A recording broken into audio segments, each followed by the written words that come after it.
ጤና ይስጥልን እንደምናላችሁ የተወደዳችሁ ተመልካቾች ከአማራ ሚዲያ ኮርፖሬሽን ደሴ ስቱዲዮ ለሰዓቱ ያዘጋጀናቸውን ዜናዎች ወደ እናንተ እናደርሳለን። ከዜናዎቹ ጋር ደጀናባቸው አብራችሁ ቆያለሁ። ከራሳቸው አልፎ ለሌሎች ወጣቶች የስራ ዕድል መፍጠራቸውን በአርጎባ ብሔረሰብ ልዩ ወረዳ በሀብሀብ ልማት ስራ የተሰማሩ አርሶ አደሮች ተናገሩ። በአመት 3 ጊዜ ያመረቱ መሆናቸውን የገለጹት አርሶ አደሮቹ የተመቻቸ ገበያ መኖሩንም ተናግረዋል። ተጨማሪውን አብረን እንከታተል። በደቡብ ወሎ ዞን አርጎባ ብሔረሰብ ልዩ ወረዳ መይጢ የመስኖ ክላስተር ውስጥ ነው የምንገኘው። በዚህ አካባቢ ቀደም ሲል የጸጥታ ችግር በመኖሩ አካባቢው ከልማት ርቆ መቆየቱ ይገለጻል። አሁን ላይ በተፈጠረው የሰላም ሁኔታ ደግሞ የአካባቢው አርሶ አደሮች የተለያዩ ሰብሎችን እያመረቱ ነው የሚገኘው። በአመት 3 ጊዜ ያመርታሉ። ከዚህ መካከል አንዱ ሀብሀብ ነው። የሀብሀብ ምርት በአሁኑ ሰዓት አርሶ አደሮች አምርተው ለገበያ እያቀረቡበት ያለበት ጊዜ ላይ ነው የምንገኘው። በዚህም አርሶ አደሮቹ የራሳቸውን ህይወት በአግባቡ እየመሩበት እንደሚገኙ ይገልጻሉ። ያው በአመታን ዝም ብሎ በአመት በቀሉ ምናምን ዝም ብሎ ፋይዳ ቢስ ጥቅም ነበረው። ግን አሁን ተሻሽሎ ሀብሀብ መጣልን። ሀብሀብ ተመጣልን ወዲህ ግን በጣም ውጤታማ ነው። ቢያንስ በአመት 3 ጊዜ ስለምንጠቀመው ያው በጣም ውጤታማ ነው። አባያስ ባንዱ ዙር ራሱ እስከ 800 ሺህ ምናምን እናገኛለን። ልክ ይሄ ሲለቅ ማሽን ዘራለን።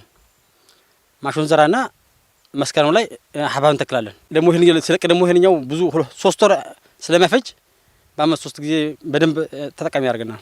ህይወታችንን በደስተኝነት እየመራ ነው። የሀብሀብ ምርቱን ወደ ገበያ በማቅረብ ሂደት ውስጥ ምንም አይነት ክፍተት እንደሌለ አርሶ አደሩ ያነሳሉ። ገጅማ አሁን ይሄን ፈላጊ ይሄ መኪና አዲስ አበባ ነው የሚጭነው። እዚህኛ ሀገር ውስጥ በሮምታ ብቻ የሚጠቀመው እንጂ ተጠቃሚም እስከ አዳማ ድረስ ምናምን ይሄዳሉ። አሁን እዛ መኪና ላይ ይሄ አሁን ለአዲስ አበባ ነው የሚጭነው። አሁን ሰዓት ይሄን ነገር አልመተክ አልሸጥም አይልም። ስለዚህ የገበያ ችግር የለም። የአርሶ አደሮች በአትክልትና ፍራፍሬ መሰማራት ከራሳቸው አልፎ ለአካባቢው ወጣቶች የስራ ዕድል ፈጥረዋል።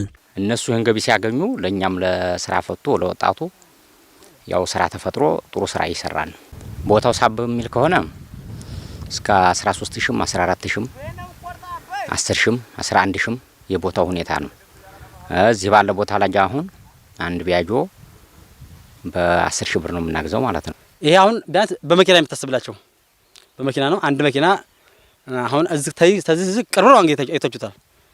ያው በኑሮ ውድነቱ ጋር ብለን 13 ሺህ አስገብተውታል። ያው ዙም የሚጠቀሙት የኛ ልጅ ናቸው።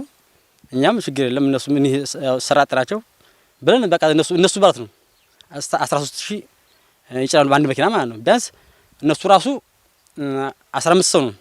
የ15 ሰው ቢያንስ 4-5 መኪና ያወጣሉ። ቀደም ሲል የነበረው የጸጥታ ችግር ተቀርፎ በአካባቢው ላሉ አርሶ አደሮች ሙያዊ ድጋፍና ክትትል እየተደረገ ይገኛል። እኛ በምንችለው አጋጣሚ በተለይ የቀበሌ ግብርና ባለሙያ የወረዳ ግብርና ባለሙያ በመቀናጀት ገንዘብ እንፈጥርላቸዋለን። በሚጠይቁና አግባብ እነሱ ጋር ድጋፍ ሁሉ ጊዜ እንመጣለን። እኛ እዚህ እንደግፋቸዋለን፣ እናበረታታቸዋለን። አሁን ውጡ ብትላቸውም አይወጡም። አርሶ አደሮች አልምተው እንዲጠቀሙና ለገበያ እንዲያቀርቡ ቀጠናውን የአትክልትና ፍራፍሬ ክላስተር ለማድረግ በትኩረት እየተሰራ መሆኑንም ሙያተኛው ገልጸዋል። ፍራፍሬ ክላስተር ተብሎ አሁንም ስራ ተይዟል። ይሄ ከዚህ ጀምሮ እስከታይ ድረስ እርሻው ታርሶ ችግኝ ጉድጓድ ተቆፍሯል። አሁን ችግኝ ጉድጓዱ በመቀጠል የተከላ ስራ ነው የምናደርገው። ችግኞቹም ገብተዋል። 600 ማንጎና ወደ 6000 አካባቢ ሙዞች ገብተዋል። የተሻለ ውጤት አስመዝግበው ወደ ከፍተኛ ትምህርት እንዲገቡ የሚያስችሉ ድጋፎች እየተደረጉላቸው መሆኑን በቃሉ ወረዳ የደጋን 2ኛ ደረጃ ትምህርት ቤት የ12ኛ ክፍል ተማሪዎች ተናገሩ። የተማሪዎችን ውጤት ለማሻሻል ከመደበኛ የመማር ማስተማር ሂደት በተጨማሪ የተለየ ስልት ተቀይሶ በቂ ቅድመ ዝግጅት መደረጉን የወረዳው ትምህርት ጽሕፈት ቤት አስታውቋል። አንተነህ ጸጋዬ ተጨማሪ ዘገባ አለው። ተማሪዎች የተሻለ ውጤት አስመዝግበው ወደ ቀጣዩ እርከን እንዲሸጋገሩ ለማስቻል ከመደበኛው የመማር ማስተማር ሂደት ባሻገር በፈተና ሰሞን የተለየ ስልት ቀይሶ መንቀሳቀስ አስፈላጊ እንደሆነ ይታመናል። በቃሉ ወረዳ የደጋን ሁለተኛ ደረጃ ትምህርት ቤት የ12ኛ ክፍል ተማሪዎች የተሻለ ውጤት አስመዝግበው ወደ ከፍተኛ ትምህርት ተቋም እንዲገቡ ለማድረግ ልዩ ልዩ ድጋፎች እየተደረጉላቸው እንደሆነ ተናግረዋል። ጓደኞቻችን ጋር በመተጋገዝ እዚህም አንድ ክላስ ተሰጥቶን እያደርን በደንብ በመረዳዳት በመተጋገዝ ላይ እንገኛለን። መምህሮቻችን በየፖርሽኑ እያወጡ ጥያቄ ያስቀምጡልናል። ኦንላይን መሆኑ ግር እንዳይለን ያው አንዳንድ ነገሮችን በደንብ አመቻችተውልናል። ሙሉ ሳምንቱን የላይብራሪ ክፍት ነው። እስከ ማታ እስከ 2 ሰዓት ይከፈታል። ቅዳሜና እሁድም እንደዛው ማለት ነው።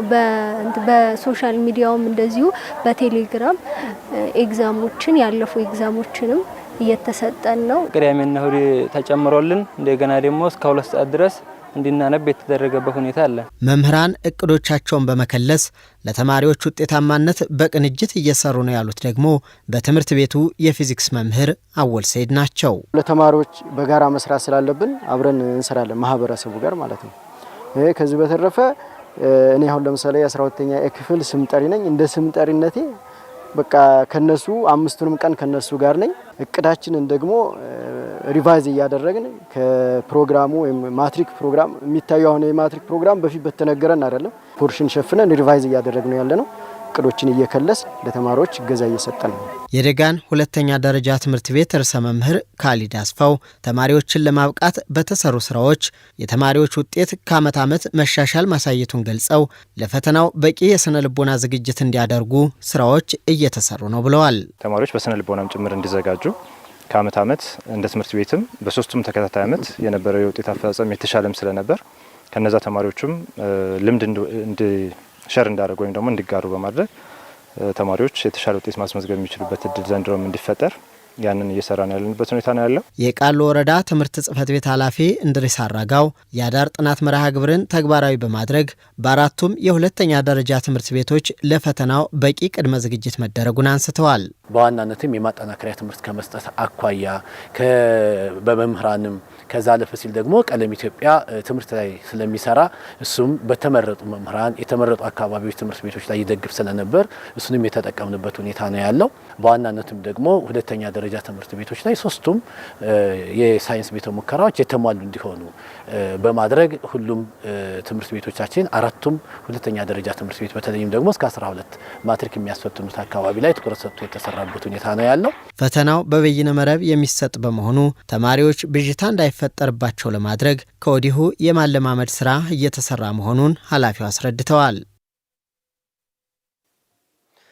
በበጋ ወራት ሲያደርጉት የነበረውን የበጎ ፈቃድ አገልግሎት በክረምት ወራት አጠናክረው እንደሚቀጥሉ የደሴ ከተማ ወጣቶች ተናገሩ።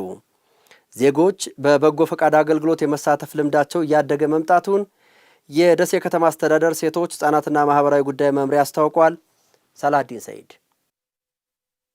በደሴ ከተማ አስተዳደር የ2018 ዓ.ም የበጋ ወራት የዜጎች በጎ ፍቃድ የማጠቃለያ የእውቅናና የ2018 የክረምት ወራት የበጎ ፍቃድ አገልግሎት የእቅድ ትውውቅ ተካሂዷል። በግምገማና በእቅድ ትውውቁ ላይ ከከተማዋ የተውጣጡ ወጣቶችና የስራ ኃላፊዎች ተገኝተዋል። አሚኮ ያነጋገራቸው በጎ ፍቃደኛ ወጣቶች እንደገለጹት በበጎ ፍቃድ አገልግሎት በደም ልገሳ፣ የአረጋውያን ቤት እድሳትና ሌሎችም ስራዎች ላይ ተሳትፎ ማድረጋቸውን ገልጸዋል። በቀጣይ የክረምት በጎ ፍቃድ አገልግሎትም የበኩላቸው ድርሻ ለመወጣት ዝግጁ መሆናቸውን ወጣቶቹ ጠቁመዋል። እንደ ሀገርም ያለብን መረዳዳት፣ መቻቻል፣ መተባበርን ባንድ ስለሚያጎለብትልን ይህ በጎነት ስራ ደግሞ በማህበረሰቡ ዘንድ ያለ የተቸገሩትን ስትረዳ፣ የቲሞችን ስታሳድግ፣ የተለያየ ደም ስትለግስ እንደዚህ ስታደርግ ያለው እርካታ በጣም ሀይ ስለሆነ ወደ ሞት የቀረበን ህይወት ማዳን ስለሆነ በጎነት በቃ በህይወታችን ላይ የተመሰረተ ስለሆነ አሁንም ይቀጥላል፣ ወደፊትም እንሰራለን። ወጣት የአረጋውያን ቤት ማደስ፣ ምግብ ለሌላቸው አረጋውያን ምግብ ማሰባሰብ፣ የአልባሳት ማሰባሰብና ቤት እድሳት ሰርተናል። ጥሩ ተግባር ስለሆነ እንደ ሰብአዊነትም ጥሩ ነው ብዬ ስለማስብ በሙሉ አቅሜ ተዘጋጅቻለሁ። የደሴ ከተማ አስተዳደር ሴቶች ህጻናትና ማህበራዊ ጉዳይ መምሪያ ኃላፊ ትግስት አበበ በበጋ በጎ ፍቃድ አገልግሎት ከ130 ሺህ በላይ የህብረተሰብ ክፍሎችን በበጎ ፍቃድ ማሳተፍ መቻሉን ነው የተናገሩት። 133 ሺህ በላይ የህብረተሰብ ክፍሎች የተሳተፉበት ሁኔታ ነው ያለው። ከዚህም ጋር ተያይዞ 128 ሺህ አካባቢ የሚሆኑ የማህበረሰብ ክፍሎች ተጠቃሚ ማድረግ ተችሏል። በዚህም መንግስት ሊያወጣቸው የሚችሉ ከ153 ሚሊዮን በላይ ወጪዎችን በገንዘብና በአይነት ተሰብስቦ ለማህበረሰቡ መልሶ የዋለበት ሁኔታ ሁኔታ ነው ያለው። በዚህ ክረምትም የተለያዩ የበጎ ፍቃድ አገልግሎት ስራዎች በስፋት ለመስራት መታቀዱን መምሪያ ኃላፊዋ ገልጸዋል። በዚህ የክረምት በጎ ፍቃድ ከ139 ሺህ በላይ የማህበረሰብ ክፍሎችን እናሳትፋለን በሚል ይዘናል። ከዚህም ውስጥ ወደ 91 ሺህ በላይ የሚሆኑትን ደግሞ ወጣቶች በዚህ በክረምት በጎ ፍቃድ ስራ ይሳተፋሉ ተብሎ የተያዘው።